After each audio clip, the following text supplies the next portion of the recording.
Slow living, minimalism இந்த மாதிரி life ஸ்டைலில் முக்கியமானது சீசனல் லிவிங் அப்படிங்கிற கான்செப்ட். சீசனல் லிவிங் அப்படின்னா சீசன் சேஞ்ச் ஆகும் பொழுது நம்மளுடைய உணவு பழக்கத்தையும் நம்மளோட லைஃப் ஸ்டைலையும் இயற்கைக்கு ஏற்ற மாதிரி இயற்கையை ஒட்டி அமைச்சிக்கிறது தான்.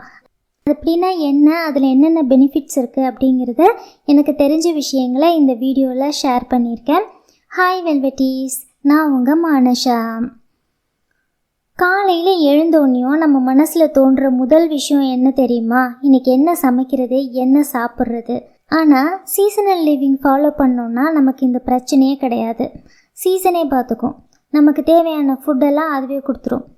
10 வருஷத்துக்கு முன்னாடி வரைக்கும் என்னோடய டெய்லி லைஃப் ஒரே மாதிரி தான் இருக்கும். காலையில் இட்லி, தோசை, உப்புமா, அவசரத்துக்கு மேகி, லஞ்சுக்கு வந்துட்டு ரைஸு, சாம்பார், புளிக்குழம்பு, அது மாதிரி ஏதாச்சும் ஒரு குழம்பு, அப்புறம் ஒரு காய்கறி. அந்த காய்கறி என்னன்னெலாம் தெரியாது.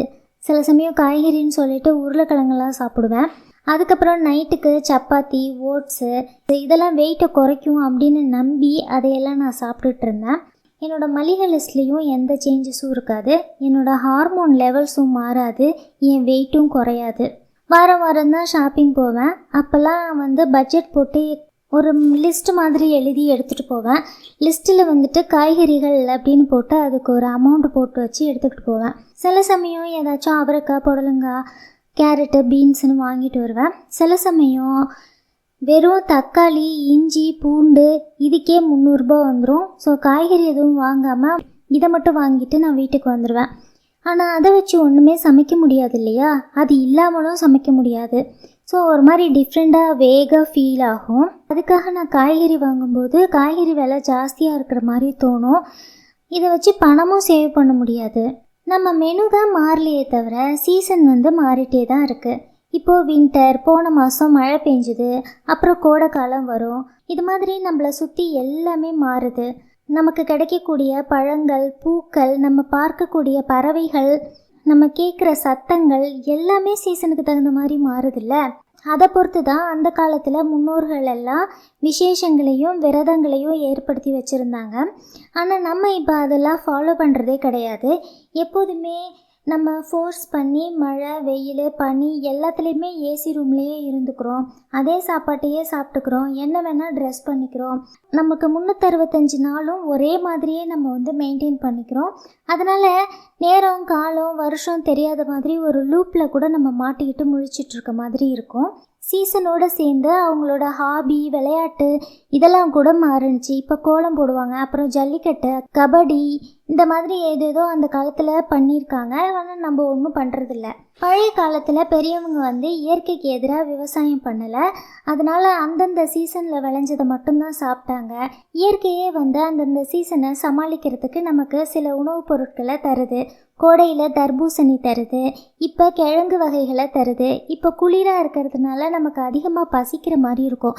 அப்போ மரவள்ளி கிழங்கு, சக்கரவள்ளி கிழங்கு அதெல்லாம் சாப்பிட்டோம் அப்படின்னா நமக்கு பசிக்காது.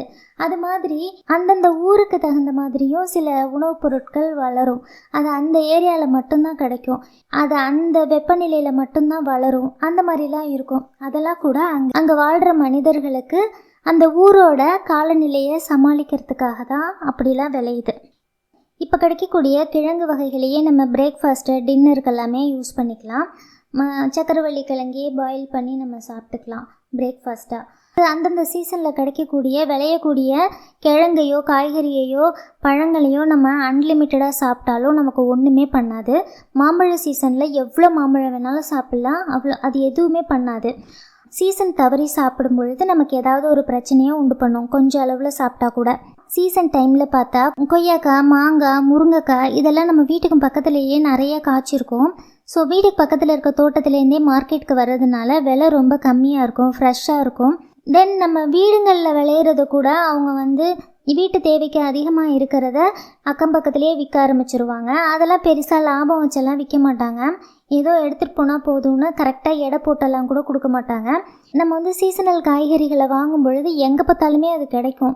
கடைகள்லையும் பார்த்திங்கன்னா ஆஃபரில் இருக்கும். வீட்டு வாசல்லையே கொண்டுட்டு 3 கிலோ 100 ரூபா, 5 கிலோ 100 ரூபான்லாம் விற்க ஆரம்பிச்சிருவாங்க. ஏன்னா அது வந்துக்கிட்டே இருக்கும். அதை வைக்கவே முடியாது. விற்றா போதும், அவ்வளோதான் அவங்களுக்கு அந்த டார்கெட்டே இருக்கும். ஆனால் நம்ம அதை வாங்கவே மாட்டோம் எப்பயுமே. அது மாதிரி அந்தந்த சீசனில் கிடைக்கிறத நம்ம வாங்கி சாப்பிட்டுக்கலாம், ரிலாக்ஸ்டாக இருக்கும். சீசனில் கிடைக்கக்கூடிய காய்கறிகளை வாங்கும் பொழுது மணி சேவ் ஆகுது, டென்ஷன் இல்லை. அதை விட ரொம்ப முக்கியமான ஒரு பெனிஃபிட் என்ன அப்படின்னா நம்மளோட ஹார்மோன் லெவல்ஸ் வந்து சீராக இருக்கும். எனக்கு அப்பப்போ வெயிட் ஏறிட்டே இருக்கும் முன்னாடிலாம். இந்த மாதிரி சீசனில் கிடைக்கக்கூடியதை நான் சாப்பிட ஆரம்பித்ததுக்கப்புறம் வெயிட் போடும். பட் நெக்ஸ்ட் 2 மந்த்ல எந்த எஃபோர்ட்டும் எடுக்காமலே எனக்கு வெயிட் குறைஞ்சிரும். ஏன்னா நான் அதையே சாப்பிட மாட்டேன்ல, மாற்றி மாற்றி சாப்பிடுவேன். பொதுவாக வந்து நம்மளோட அம்மாவோ மாமியாரோ அவங்க என்ன சமைக்கிறாங்களோ அதையே நமக்கும் கற்றுக் கொடுக்கறதுனால தான் பரம்பரை நோய்களே வருது.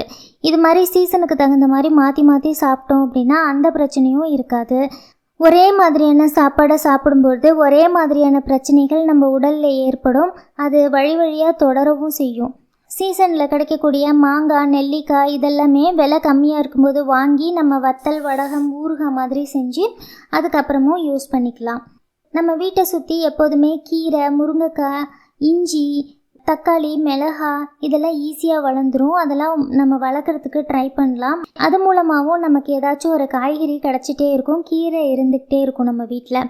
நம்ம உலகத்தில் எந்த மூலைக்கு போனாலும் இல்லை இந்தியாவில் தமிழ்நாட்டில் எந்த ஏரியாவுக்கு போனாலும் அந்தந்த இடத்துல அந்தந்த ஊரில் என்ன சீசன் இருக்கோ அங்கே என்ன கிடைக்குதோ அதை வாங்கி சாப்பிட்றது நமக்கு நல்லது.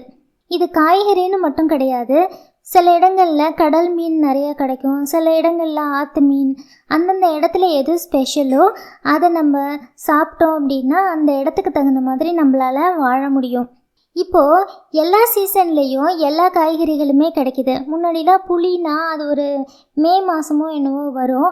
அதை அப்போ தான் வாங்கி நம்ம அதை க்ளீன் பண்ணி ஸ்டோர் பண்ணி வருஷம் ஃபுல்லாக வச்சுப்போம். ஆனால் இப்போ புளி வருஷம் ஃபுல்லாகவே நமக்கு கிடைக்கிது, எப்போ வேணால் வாங்கிக்கலாம். அதே மாதிரி எல்லா காய்கறிகளும் எல்லா சீசன்லேயுமே கிடைக்கிது. அப்போ அந்தந்த சீசனில் என்ன விளையுதுன்னு எப்படி கண்டுபிடிக்கிறது அப்படின்னு உங்களுக்கு ஒரு டவுட் வரலாம். விலை ரொம்ப கம்மியாக இருக்கும், ஃப்ரெஷ்ஷாக இருக்கும், ஆஃபரில் இருக்கும், எப்போதுமே ரொம்ப சீப்பாக விற்றுட்ருக்கும். வெண்டைக்காய் ஒரு டைம் 30 ருபீஸ்க்கு விற்கும் 1 கிலோ, சில சமயத்தில் 90 ரூபாய்க்கு விற்கும். 30 ருபீஸ்க்கு விற்கிதுன்னா அதுக்கு அப்போ சீசன்னு அர்த்தம். ஏன்னா அது பக்கத்துலேருந்து தான் கொண்டு வந்திருப்பாங்க. சீசன் இல்லாத போது டிமாண்ட் அதிகமாக இருக்கும்போது எங்கேருந்தாவது வெண்டைக்காவை கொண்டு வந்து அந்த ஸ்டோரில் வைக்கணும்னு வெளியிலேருந்து கொண்டு வந்திருப்பாங்க. அப்போ அது ஃப்ரெஷ்ஷாக இருக்காது, கெமிக்கல்ஸ் யூஸ் பண்ணி அதை பாதுகாத்திருப்பாங்க. அதுக்கு ஆகிற செலவெல்லாம் நம்ம தான் கொடுக்கணும், அதனால் விலை அதிகமாக இருக்கும். எப்போதுமே மார்க்கெட் போயிட்டு எது விலை கம்மியாக இருக்கோ அந்த காய்கறிகளை வாங்கி நம்ம சாப்பிட ஆரம்பித்தோம் அப்படின்னா தானாகவே நம்மளோட மெனு சீசனுக்கு ஏற்ற மாதிரி சேஞ்ச் ஆகிடும். அந்தந்த பண்டிகையில் ஒரு ஸ்பெஷலான ஃபுட் இருக்கும், பூ இருக்கும், அது மாதிரி ஏதோ ஒரு விஷயம் அதில் இருக்க தான் இருக்குது. அதனால் நம்ம இயற்கையோடு சேர்ந்து வாழும் பொழுது லைஃப் ரொம்ப சுவாரஸ்யமாக இருக்கும். நம்ம ஹெல்த்தியாகவும் வாழ முடியும். நம்ம குழந்தைங்களுக்கும் இதெல்லாம் நம்ம கற்றுக் கொடுக்கணும். மீண்டும் ஒரு அழகான வீடியோவில் மீட் பண்ணலாம். அன்புடன் மானஷா.